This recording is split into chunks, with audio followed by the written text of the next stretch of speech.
यांच्यावर दुःखाचा डोंगर कोसळला आणि बूथवरच्या या कार्यकर्त्याला अनेक वर्ष ज्यांनी बूथ जीवापाड जपलाय त्यांना एवढं मोठं दुःख झालं, तरीही सगळ्या गावांनी सगळ्यात जास्त परिपक्वतेचा दाखला दिलेला आहे. म्हणजे ते दुःख झालं असलं तरी आपण सर्वांनी मिळून या निवडणुकीमध्ये अव्वल मतदान करून पंकजा ताईंची काळजी केलेली आहे.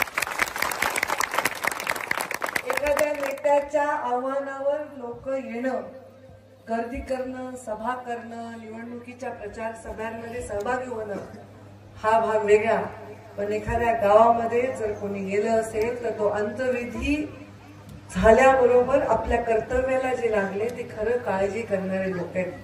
तुम्ही माझे कार्यकर्ते नाहीत, तुम्ही माझा परिवार आहेत. तुम्ही साक्षात मुंडे साहेब आहेत माझ्यासाठी.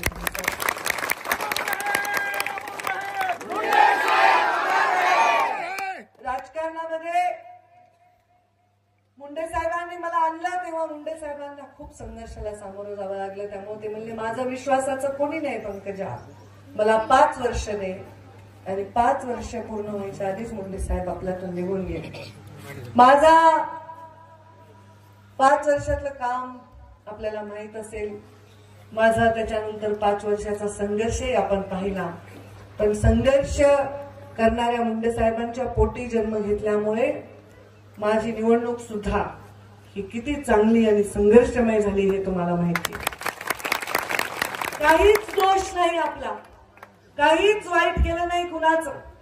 कुणाच्या केसाला कधी धक्का लावला नाही, कुणाला कधी शब्दाने दुखवलं नाही, काही अभद्र कधी बोललो नाही, जातीपातीच्या शब्द कधी तोंडातून येऊ सुद्धा दिले नाही. कधीच कोणी दरवाजात आलं तर त्याला अडचण असेल तर विचारलं नाही बाबा तू कुठल्या गावचा, कोणा माणसातला, कोणतं तुझं आडनाव. फक्त आणि फक्त आज एक माझ्याकडे बाई आली, कवटी लावायची आहे मुलाला, ऑपरेशन झाले ब्रेनचं. 8-10 दिवस झाले ती मला शोधत होती, परंतु मी इलेक्शनमुळे पहाटेपर्यंत घरीच जात नव्हते. आज ती आली, म्हणली तर 9-10 दिवस झाले माझ्या मुलाला कवटी लावायची. मी तिचं नाव सुद्धा विचारलं नाही. मी लगेच तिला म्हणलं हिला मदत करा. डॉक्टरला फोन केला, तिला आर्थिक मदत केली, तिला एनजीओची मदत मिळवून दिली, तिला इलाजासाठी मदत केली. जर आपल्या दारात कोणी तडफडणारा माणूस आला, कोणाला दुःख असेल, यातना असेल, तर आपण कधीच त्याला काही विचारत नाही. आपण फक्त आणि फक्त देतो ती त्याला आवश्यक असणारी गोष्ट आणि सेवा. हे वामन भाऊ भगवान बाबांचे संस्कार.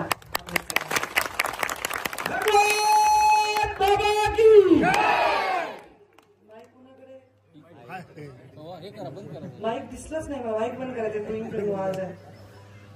त्यामुळे आज जेव्हा या निवडणुकीमध्ये अशा पद्धतीने ही निवडणूक चालली असताना सर्व गुण संपन्न, सगळ्यांची सेवा करून, सगळ्यांना सोबत घेऊन, कष्ट करून या जिल्ह्याचं नाव देशात आपण करत असताना देखील ज्या पद्धतीने या निवडणुकीमध्ये एक द्वेषाचं राजकारण करण्याचा प्रयत्न झाला, तो प्रयत्न हाणून पाडला तुमच्यासारख्या सच्च्या लोकांनी. गावामध्ये अंतिम संस्कार करायचा असताना देखील ताईची तुम्ही काळजी केली. सुतक पडला असताना, आपल्याला अग्निदाह करायचा असताना सुद्धा ताईची तुम्ही काळजी केली. माझ्या कातड्याचे जोडे जरी केले आणि तुमच्या पायात घातले तरी तुमच्या कर्जातून कधीच उतराई होऊ शकणार नाही. मला स्वतःसाठी काहीच नकोय, तुमच्यासाठी स्वाभिमान पाहिजे. तुमच्या समोर एक अशी भक्कम भिंत बनून मला उभं राहायचंय की कोणताही वाद तुमच्यापर्यंत आला नाही पाहिजे. गरीब माणसांचा, वंचितांचा वाली आणि वादी बनण्यासाठी मुंडे साहेबांनी मला राजकारणात आणलंय आणि शेवटच्या श्वासापर्यंत मी ते करत राहीन असं वचन मी तुम्हाला अनेक वेळा दिलंय आणि आजही देते. हे जे प्रेम तुम्ही मला दिलं, हे जे त्या दिवशी तुम्ही दाखवली कर्तव्य दक्षता, मला वाटत नाही कोणत्याही नेत्याच्या वाट्याला आलंय. हे पाक चांगलं वागून काही मिळवणं एवढं सोपं नाही. त्याची बघ, त्याला पार, त्याची बघू हे म्हणणं फार सोपं आहे. पण आपण काहीच दोष नसताना आपला माणूस जपणं हे फार मोठी. तुम्ही सर्वजण असाच प्रेम आणि आशीर्वाद ठेवा. तुमच्या आशीर्वादाने नक्कीच मी विजयी होईन, मला पूर्ण विश्वास.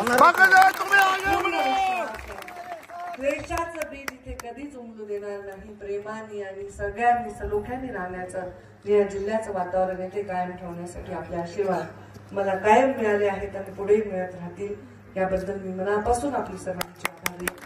आता मला जायची अजून एक दुःखद घटना घडली फिरल्यामध्ये. माझी विनंती आहे तरुण भावांना आणि सगळ्यांना की फोटोसाठी मी आहे पुढे. अजून 25 वर्ष सगळे असे मुभीच आहे, मी पाहिले काही कुठं जात नाही मी, आणि अशीच दिसणार आहे की फार म्हातारी दिसेल असंही नाही.